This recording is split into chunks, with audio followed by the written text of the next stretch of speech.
Assalamu alaikum. You've just caught your spouse cheating. What do? Well, I can tell you it's a very difficult moment because you probably are very upset, extremely saddened, at times shocked, and in disbelief. Emotions are running high. Sometimes there might be yelling and screaming happening because of that disbelief. Try and calm yourself down. Astaghfirullah, astaghfirullah, la hawla wa la quwwata illa billah. Calm down. Don't make decisions. Don't make decisions while your emotions are running high and you're angry, you're upset. Don't make decisions during those moments. Calm down. Give it a moment. Sit down. Relax. May Allah make it easy. Now, what should you do? You need to ask yourself a few questions. What exactly did they do? Look at the magnitude of the cheating. Because cheating is not all on one level. I mean, a person who has just sent SMSs or messages to someone is very different from a person who regularly met up in order to commit the sin of adultery or whatever else it may have been, the physical intimacy. These are very different levels. So it depends what exactly they did, what you can prove beyond doubt. If something is doubtful, give them the benefit of your doubt, that's your spouse. But if something is proven beyond doubt, it's there. If it is on the highest level, then you need to look at what type of a spouse this person is. The cheater, the one who cheated. Is he generally a good person? And if it's a female, is she generally a good person, a brilliant person who fulfills the rights, who actually has a good relation with Allah subhanahu wa ta'ala as well, whose character and conduct is beautiful, they've sacrificed for you and they've made a mistake. Subhanallah. If that is the case, consider that perhaps Allah exposed the sin of theirs early in the day in order to make them stop what they were doing through His mercy. He did not want them to continue. So out of His love for them, He exposed them right at the beginning and they were caught. And when they were caught, everything stopped. And when it stopped, it's the time to seek forgiveness and earn the pleasure of Allah. Had they not been caught, it would have carried on and the sin would have been perhaps taken to other levels. So consider the fact, when you do catch your spouse cheating, depending on the level of cheating, if the spouse is generally a good person, it could have just been the mercy of Allah exposing that weakness or that sin to you so that you can raise it and that sin can stop and it's no longer committed because Allah loves the person. Like I said, had it not been exposed, perhaps it would have continued. Consider that. So in that case, I would not recommend that you broke the marriage or just ended it or said, right, I'm going home. People will advise you. In some cultures, they don't give people a second chance. I'm telling you, good people also make mistakes. That's why I say, take a look at what magnitude of cheating it was and take a look at what type of a person it is. Who is this person? Are they really decent? Are they good? Are they worth being the mother or father of your children? Are they worth actually being your spouse? They faltered. Okay, you know what? Good people do make mistakes. Perhaps it was the mercy of Allah. So don't come and invoke the punishment now of Allah by making decisions that would really not be worth your while or your children or your families.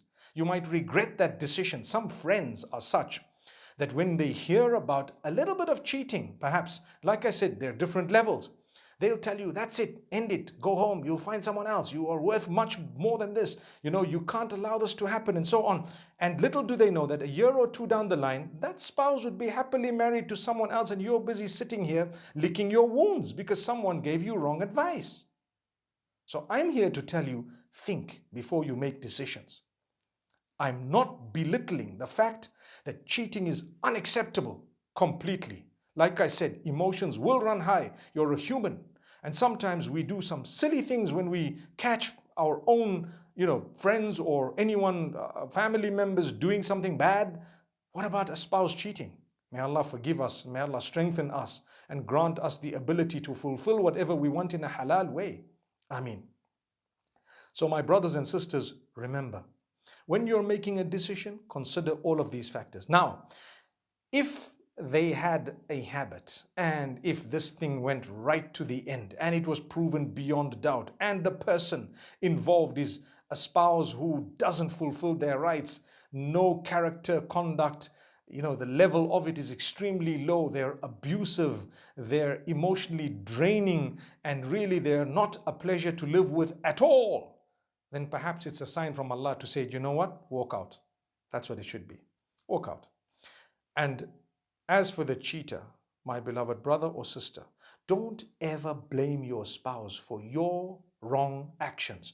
People actually have the audacity to come up and say, well, I did this because you don't show me enough love. I did this because you don't spend time with me. I did this because you are not there for me, and so on. All those are problems I do agree need addressing, but they do not justify your sin. That's what it is. They do not justify what you've just done. So they might, or whatever you've mentioned, yes, it may be a problem that you should have raised before and dealt with it, but doesn't justify what you've just done. So one of the worst things to deal with is a thief who's justifying the robbery. Come on, man. A perpetrator who's justifying the adultery. No, no, no. People say you must apologize. Number one, seek forgiveness of Allah. Seek forgiveness of Allah. Number two is apologize without being asked to apologize. I believe when someone demands an apology and you give that apology, it's hypocritical in a lot of cases because they didn't want to give it, but you said, I want an apology. So you write an apology or you give an apology. They could just say, I'm sorry. They're not sorry because you've asked them to say sorry. That's why they said it. A true apology is that which comes without it being asked. It came from the heart of the individual.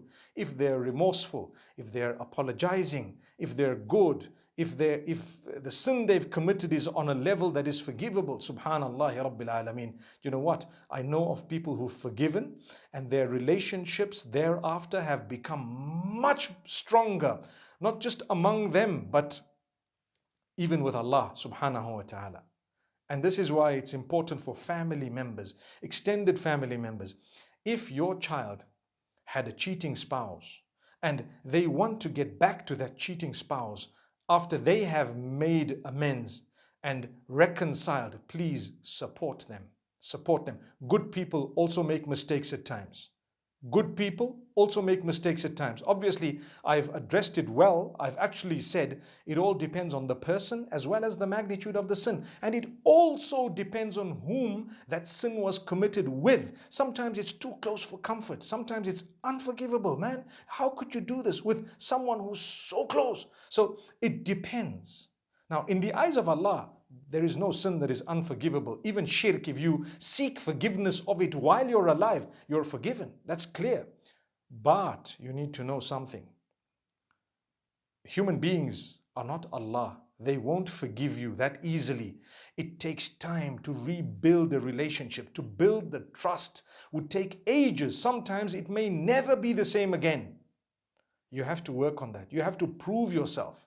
You have to make sure that you build the relationship. Come on, you have children, you have so many responsibilities, you have built and invested so much in this relationship. You cannot just blow it by sinning, by cheating and so on. May Allah grant us all halal ways of fulfilling whatever we'd like to. Ameen.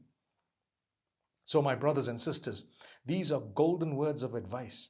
Sometimes our friends will come and tell us, break it, like I said, and that may not be the best advice. I told you, calm down. Sometimes seek the guidance of someone whom you respect. Ask them. The sad thing is, if you talk to your friends, the whole village is going to know what happened. And people will start talking about it and make it very difficult for you to reconcile. So don't go out and just tell the whole world and announce it on social media. My husband was cheating or my wife was cheating. Hang on. It will make it more difficult for you to reconcile. Initially, keep quiet about it. Try and process what just happened. Make a lot of dhikr. Remember Allah. Seek the forgiveness of Allah and the guidance of Allah. Perhaps you might want to consult people who you really trust. They would give you advice which the Prophet Muhammad, peace be upon him, may have given you. Another thing, don't just doubt things. You see one message. Nowadays, I'll be honest, the heart and the kiss, on an SMS or on WhatsApp is actually sent free of charge. without any emotions to all and sundry. Although it's not acceptable in our cultures, but somehow in some cultures, it just means goodbye and hello. And I'm not justifying it, but don't get too emotional when you see a heart or a message. Or I know of people who call me my darling. I've actually had an elderly lady say, "Hi, my darling. How are you, my darling?" And I'm looking at myself, I'm saying, imagine being called my darling. I mean, come on. But they mean well. It's their culture. It's their way of talking. When I went to the UK, for example, I had this woman in a store calling me my love. "Hi, my love. How are you doing, my love?" That my love doesn't mean anything. It just means, it doesn't mean I even know the person. Subhanallah. It's just a fond way of speaking in a different culture. So please understand this. I'm not at all justifying calling people my loves and my darlings in that particular way. But I am saying when you do receive it or you do hear it, try to look for reason. And if there is room for doubt, give them the benefit of the doubt. But